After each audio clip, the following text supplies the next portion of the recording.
Bonjour, alors aujourd'hui j'aimerais vous présenter un kit Master Grade du Gundam Freedom. Gundam Freedom est un engin qu'on voit vers la fin de la série Gundam Seed et il est piloté par Kira Yamato et donc par contre c'est un kit qui est récent parce que Gundam Seed c'est quand même du début des années 2000 et on a déjà eu des kits au 1 centième à cette époque là. Le seul truc c'est que c'était pas spécialement des Master Grade à un moment d'ailleurs. Le seul Master Grade qu'on pouvait avoir de Gundam Seed c'était le Strike Gundam. Voilà, donc là par contre c'est un kit récent et quand je dis récent en fait il est de 2016, donc du Freedom au 1 centième et ça n'a plus rien à voir avec les kits que notamment on avait eu en France, parce que oui on avait eu la chance d'avoir quand même une gamme assez complète de maquettes autour de Gundam Seed en France. Donc je dois ce kit à mes amis de Bandai, merci à Bandai de me l'avoir envoyé, ce qui me permet de vous le présenter. Donc j'ai dit déjà que c'était de 2016, moi je trouve franchement la boîte absolument magnifique, il y a peut-être à la limite un petit peu trop de détails, un petit peu trop d'effets. Je trouve assez amusant de voir qu'il y a un jean derrière alors que je ne crois pas qu'il existe au 1 centième, uniquement au 144. Voyons ce que ça donne donc sur le côté. Rien de spécial ici. Voilà ce que ça donne monté et peint. Il y a deux figurines, une en pilote assis et puis l'autre on va dire en uniforme normal. Voilà. Visiblement il était vendu au Japon à 4500 yens, ce qui nous fait à peu près dans les 45 euros, 40-45 euros. Voilà encore ce que ça donne monté mais pas peint a priori. Et là donc toutes les belles poses dynamiques qu'on peut donner à cette version du Freedom, donc Master Grade, avec apparemment des articulations de fou. Voilà, on a fait le tour de la boîte, voyons ce qu'il y a à l'intérieur. Alors, une notice bien épaisse déjà, une boîte très remplie. Ça reprend en plus l'illustration de la boîte mais sans écriture ni rien, donc c'est pas plus mal. Je me demande d'ailleurs s'il n'y a pas un bouquin qui est sorti avec ces trucs là, parce que j'ai pas mal de bouquins du début des années 2000 mais rien des années 2010. Faudrait que je me renseigne.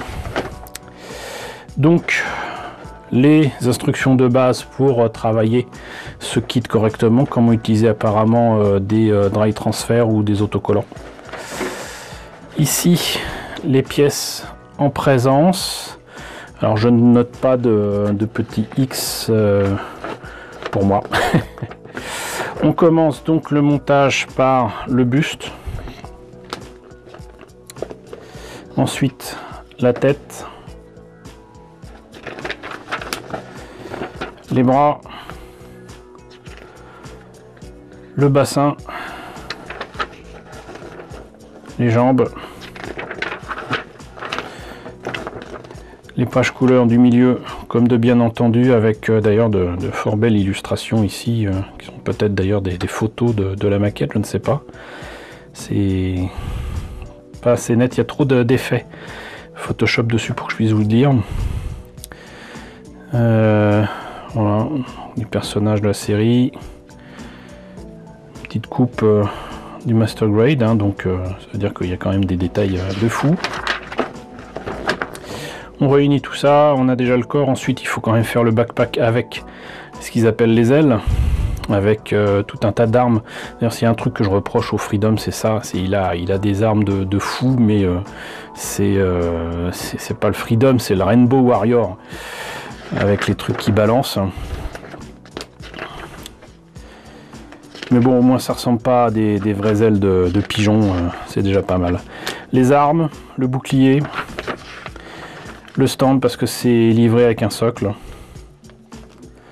et ensuite les indications pour placer les armes, les ailes, les machins, et ensuite pour les autocollants ou je ne sais quoi.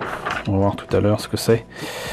Je ne les vois pas d'ailleurs pour l'instant, donc ça sera certainement au fond de la boîte, mais donc déjà une belle grappe grise avec ces Master Grade. C'est quand même fou le niveau de détail qu'ils ont atteint, c'est clair.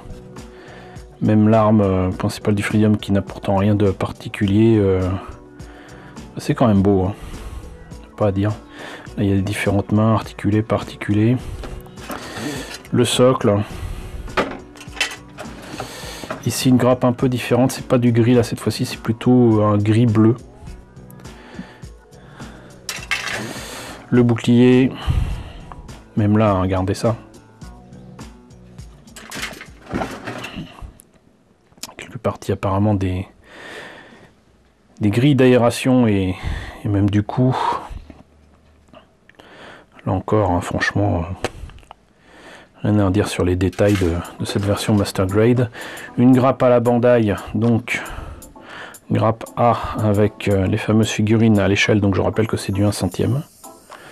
Ce que j'aime bien avec ces kits récents, même s'il a 4 ans, 3 ans, il a 3 ans le bousin, bah, vous voyez le V-fin, il n'y a pas à couper sur les côtés, vous risquez pas de casser la pièce et surtout il n'y a pas de petit bitouniou pour éviter que vous blessiez. C'est pas super pointu, mais au moins c'est facilité. En fait, ça, il n'y a que ça à couper. Voilà, c'est juste génial.